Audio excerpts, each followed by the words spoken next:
दोस्तों, महान विश्वकर्मा के बारे में कौन नहीं जानता। कहते हैं कि उन्हें मॉडर्न वेपन डिजाइनर के तौर पर देखा जाता है।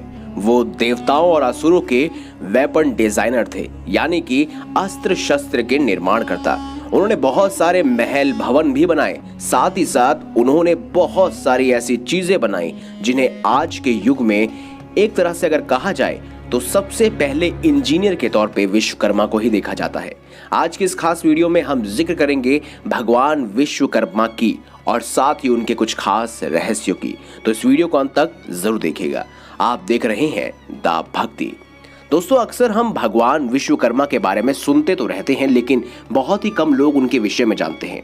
हम में से शायद कुछ ही लोग होंगे जो वास्तव में ये जानते होंगे कि आखिर विश्वकर्मा को देव शिल्पी क्यों कहा जाता है। चलिए ये भी आज जानते हैं।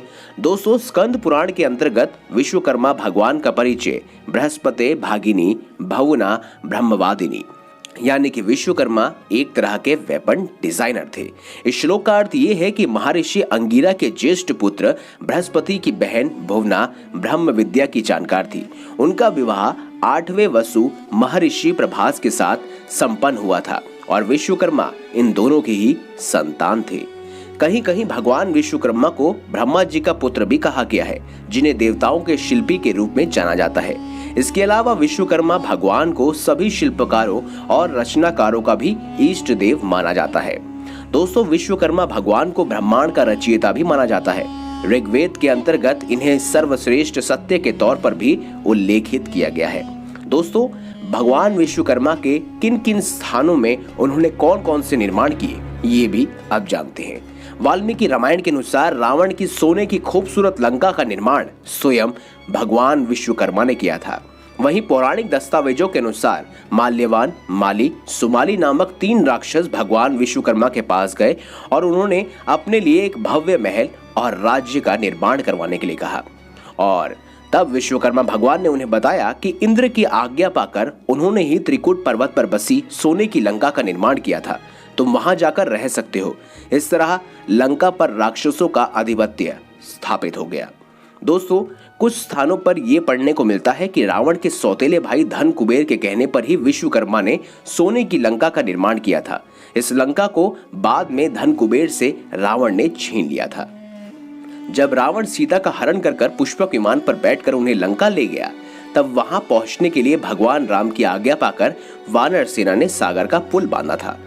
कहा जाता है कि वाल्मीकि रामायण के अनुसार शिल्प कला के निपुण नल नामक वानर, जो कि विश्वकर्मा के ही पुत्र थे, उन्होंने ही राम सेतु का निर्माण किया था।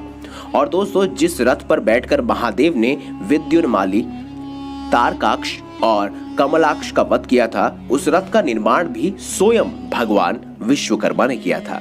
दोस्तों, महादेव का यह रथ सोने का था, जिसके दाहिने चक्र में सूर्य और बाएं चक्र में चंद्रमा विराजमान थे।